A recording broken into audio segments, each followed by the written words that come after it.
In hindsight, WCW ending their pay-per-view with Piper and Hogan, two icons of wrestling, yelling at each other like two old men that are lost on the sidewalk outside their house probably wasn't the best way to go. I'm Jarrett with the Retro View of WCW Halloween Havoc 1996. And yep, we're coming up on the 25-year anniversary, and this show, it was really goddamn messy. There was some good stuff. There were some odd crowd reactions, like they were booing quite a bit of the shit that the NWO was doing, but then they would cheer when Hall and Nash won the WCW tag titles. They would cheer some of the stuff that Hogan was doing, then they would boo some of the same shit that they had just cheered a bit before, and it was really, really goddamn strange. And also, they were having Nick Patrick become the NWO referee, and boy, that was really goddamn messy. It led to a lot of weird storylines, and this whole period for WCW is really odd, but this is when they were just beating the shit out of WWE. Would continue to do that for 83 weeks, 84 weeks. It was actually 83 weeks, but everybody tries to fudge with the numbers, even though Eric Bischoff, who was right there in the thick of it, right there in the massive thick of it, with all those men slapping around, all those goddamn egos flying around and splattering all over each other. What am I even on about?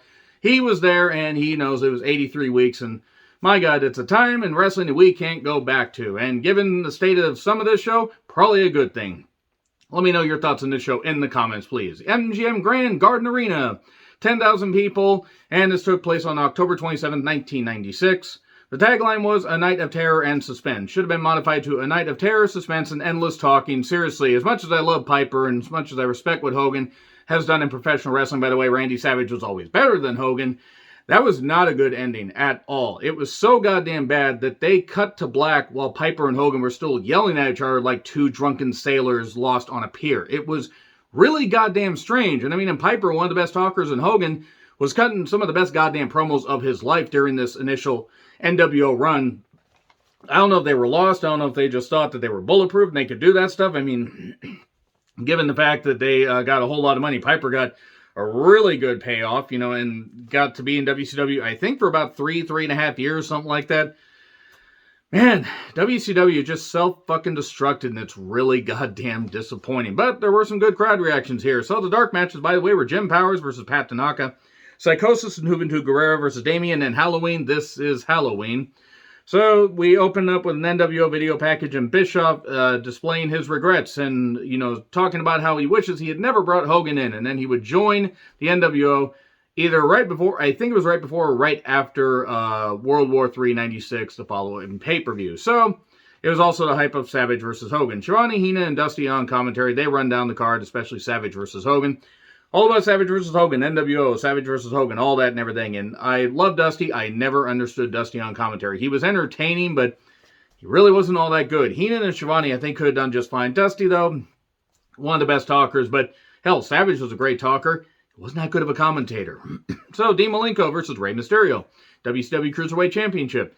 Mike Tenay joins commentary, and Demolinko had wanted to get the Cruiserweight Championship back that he had lost the day after Bash at the Beach 96 when, you know, Rey Mysterio, even though I think he lost to, well, Dean, I believe, faced Disco Inferno, and Rey lost to Psychosis, but still got a, still got a WCW Cruiserweight Championship, like, shot, and he won, and Dean's been out for revenge ever since, even stole one of Rey's masks. And that was the mask, I believe, that he used, or that he wore when he won the championship, or at least something similar. Maybe not the same mask, but an incredible simulation. So, of course, naturally, this was good. As you would expect, with Demolinko at this point, just stoic, but much more focused. He was just, you know, beating down Mysterio. Rey's been lunging his taint at his opponents for the last goddamn 25 years. And if a man lunges his taint at me, I'm just going to stay down to prevent future taint lunges. I'm just going to continue to say Rey's taint lunge to make this uncomfortable as possible. Also, always delete your search history. Never look up Rey's taint lunge. You may be surprised. You may be horrified, like I was. And maybe not necessarily in that order. So Heenan just keeps needling Shivani, which was kind of funny. And Dusty, you know, he was trying with his quips, if you will. It was a great pace. Rey dives. There was a nice powerbomb off the top. 1, 2, 3. Demolinko gets the victory and would go on to hold the championship for a bit. He would have a series of matches with Ultimo Dragon, then the Ultimate Dragon, and then Ultimo Dragon, who I got to meet in the indie show about 2.5 years ago. Fucking goddamn wild.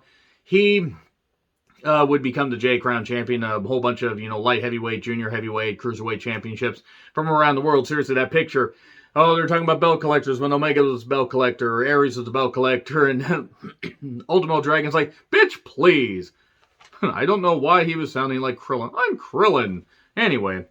But yeah, Demolinko wins the Cruiserweight Championship. Then Jeff Jarrett does a promo. Giant, you will not choke slam me. The whole freaking weird strap thing and just his gear is so odd. Lee Marshall was all over the place backstage. And Rick is here to show support. He was injured. I think he had some kind of shoulder injury. Rotator cuff or shoulder. Or maybe it was like dislocated shoulder. I don't remember the exact thing. Rick at this point was not really getting injured that much. He was a U.S. champion. Had beaten Conan at Bash at the Beach in 96. And the Giant had taken the championship from him. So Jarrett was going to face off against Giant in his place. DDP versus Eddie, the king of the Battle Bowl ring. Bada bing, DDP taking on Eddie. He had taken on Chavo at Fall Brawl 96. I did just retro review recently. And Eddie wants revenge. Referee Nick Patrick in a neck brace. And this would be a recurring theme for pretty much the rest of the show. And pace was nice. So Nick Patrick was... The focus on Nick Patrick was getting a little bit annoying. To the point he was doing slow counts, this kind of stuff. He was shoving DDP, who was a heel, and Eddie was the face. But then Nick would obviously turn heel a little bit later. We do get a cutter. 1, 2, 3, and that was it. There you go. It was a good paced match. It was about 13 and a half minutes. Good stuff as you would expect from Eddie and DDP. And I understand Eddie was going to change his hairstyle at this point, but he had to mull it over first. Okay, bad rim shot thing. Randy Savage does a promo with Mike Tenay talking about the Slim Jim Monster Truck Sweepstakes. And somebody named Joan Machalik. I don't know what the hell that is. From Romulan, Michigan. I think that was the name of the town. Was it Romulus? Actually, I forgot the name of the town. I'm just going to call it Romulan, Michigan. But he said, you could take me out on a date in that monster truck. It'd be all right with me. Randy, you're insane, but what kind of person picks up their date in a monster truck? Who drives a monster truck around the streets? I don't know. Unless you're taking it to the streets.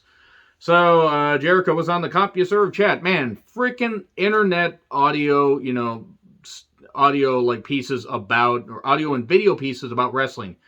Those will never fucking work. Never fucking work at all. Also, it was 1996.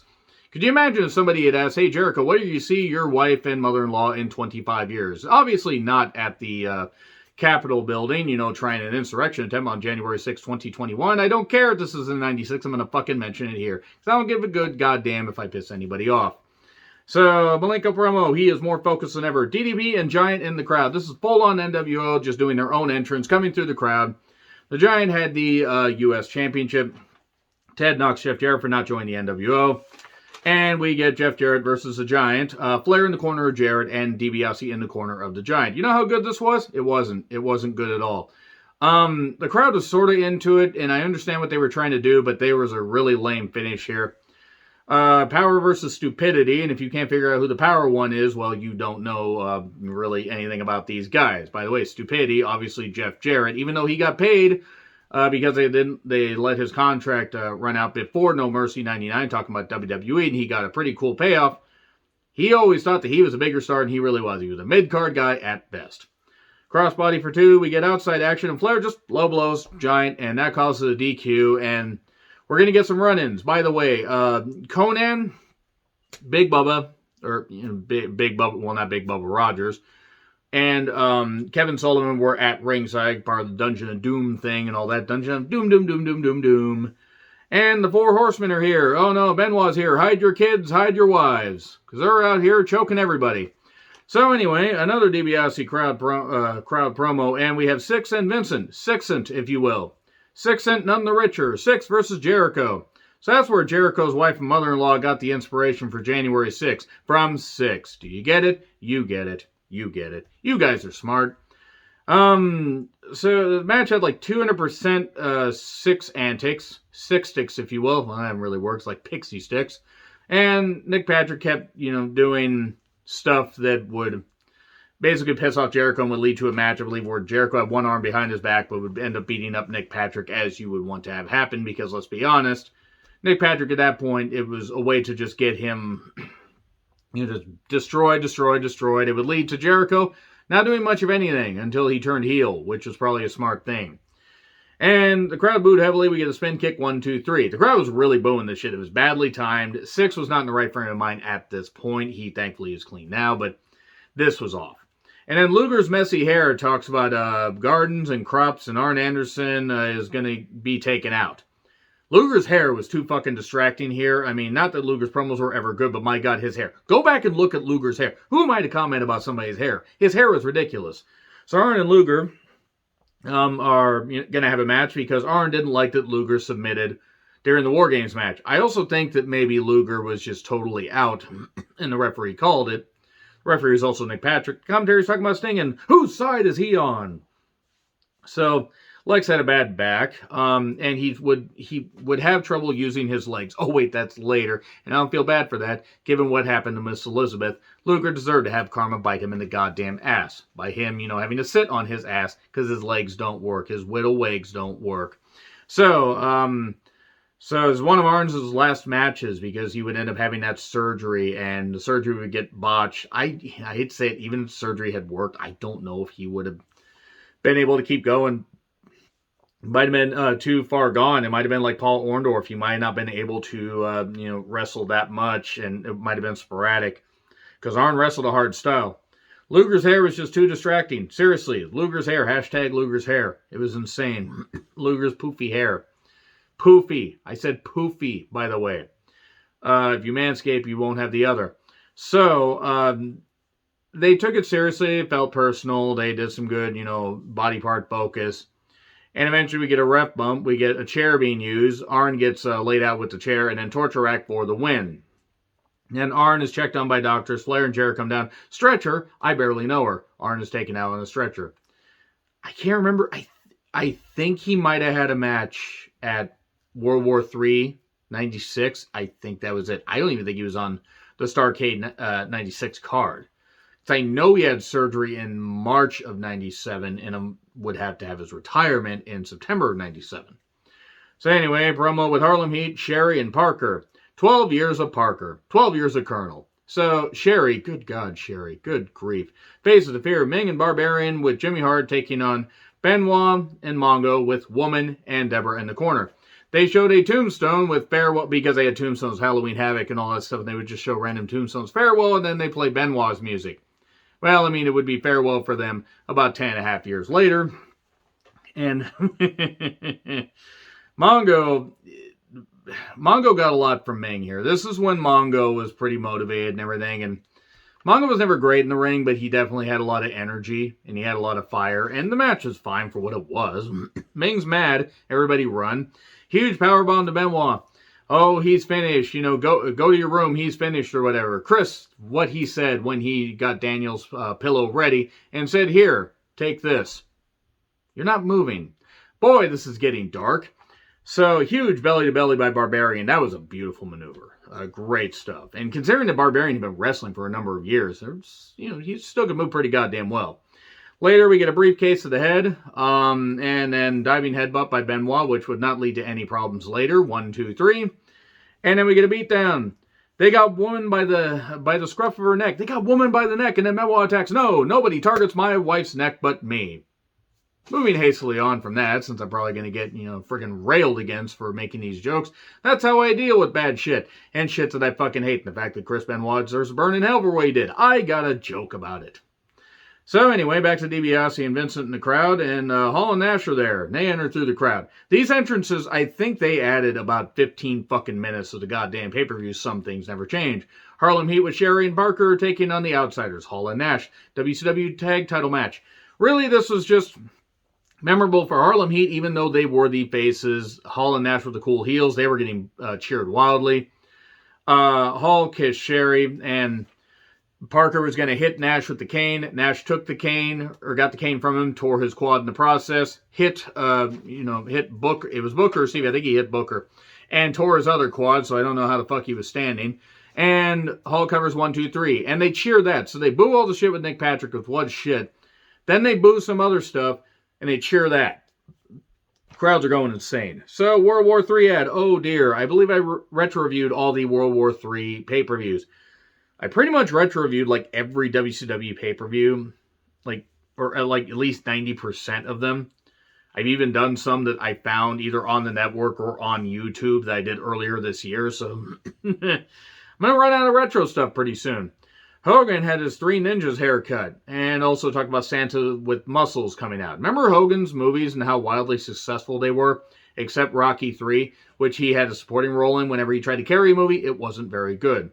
Hogan with Giant DiBiase took on Randy Savage. The monster truck was there. Why was the monster truck there? Because they had a big enough stage, and because they spent money like drunken goddamn sailors. The referee kicks the Giant out to the back. Go, go, Giant, go that way. This match was shit. This match was shit. I hate saying that. Savage is always better than Hogan. And they had classics. This is filled with stalling, interference, and a whole bunch of stuff and everything. And I didn't expect it to be great because the roles were reversed. Because you had Hogan being the face at WrestleMania 5, and you had Savage obviously being the heel. And look, I understand you got to have some messy stuff, and these guys weren't, the athletes they were even 5 years prior. But god damn it, I mean, Savage is carrying the fuck out of this. At one point, Savage took off Hogan's hairpiece, and Hogan was upset. There will be hell to pay. And then we get a chair to Hogan's back. Liz is here. We get a roll-up for her clothes, too. Hogan's tights get pulled down. That's what we fucking needed to see. Liz, goddamn Liz. Fuck you, Lex Luger, for, leading to her death. Or at least contributing to her death. This got messy. Liz uses shield again. Liz tries to stop Hulk. Ref bump. Nick Patrick comes down. Mark Curtis takes the other referee to the back instead of Nick Patrick because he had a bad neck. Diving elbow. 1, 2. Oh, my neck. And then Nick Patrick gets laid out. There's this foreign object thing. International object. Sorry, this is Ted Turner land that we're talking about. If you don't understand the whole thing, Executive Turner specifically did not want something called a foreign object. Because he, wanted it to be one people, which, is sort of understandable. It was going way in the other direction. So, Jim Ross, Bob Caudle, and other announcers just started calling it an international object, which was kind of funny, honestly. But, fast forward to here. We get the international object to the head, and then the Giant comes out and chokeslams Savage as safely on the floor as possible. And then 1, 2, 3. As trash starts getting thrown in the ring. My fucking goodness, this was so bad. This was so goddamn bad. At one point, a Giant goes back and gets like some kind of celebratory knockoff Stanley Cup. Takes the ice. He spills like 90% of the ice and water in the goddamn ring. And then throws the rest on Hulk. Who gets all freaked out and everything. Ah! And then Hogan's promo is interrupted by Piper eventually. The music wasn't all that loud when it finally got pipered in properly, if you'll see what I did there. The crowd sort of popped. Maybe they didn't mic the crowd properly. And I love Piper. I miss him every day. It's terrible that he, that he didn't make it to 65 like he said in that HBO interview, or at least other interviews. He said he's not going to make it to 65, and unfortunately, I think he passed away by 61. And cool, they're going to revisit this, because Piper's the one guy that Hogan never beat, except Warrior, but they would rectify that 2 years later. God, don't make me revisit it. I already retro-reviewed Halloween Havoc 1998 a few years ago. Check that out. My older reviews haven't gone anywhere. So he's like, I've come here to break your monotony. I'm here to give you a reality check, and this went on forever. It went on forever and a day. Not quite like the Warrior promo where he said, talk to me, Warriors. Not like when he did that. Ow. By the way, fuck Ultimate Warrior. I'm glad he's dead.